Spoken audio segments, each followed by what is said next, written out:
Face each other and hold each other's like that, with a bit of space between. This is an activity called the Fox and the Hound, and it's very similar to the cat and mouse. It's one person is the fox, one person is the hound chases the fox, and the other people in the group stand opposite each other with their holding hands, and the fox can escape into the hole, which releases one of the participants.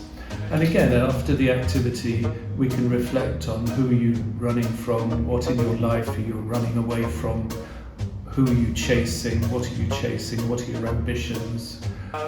Sharon, you're going to be the hound. A hound? A hound. A dog. Oh, okay. And Cheryl, you're going to be the fox. Okay? So the hound is going to chase the fox, and the fox can get safe by diving into a hole. When they're in the hole, that releases, depending on how they enter the hole, that releases, they chuck somebody out of the hole, and then you have to run because you're the fox, okay? So it's similar to the game we did last time. If you tag the fox, you change roles. Okay, go. It'd be easier to go out with. Oh, that's me. I thought it was me. Didn't go inside yet.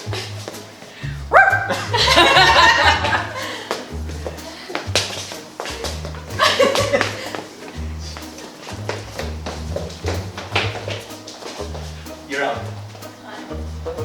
No, Sharon! Wait.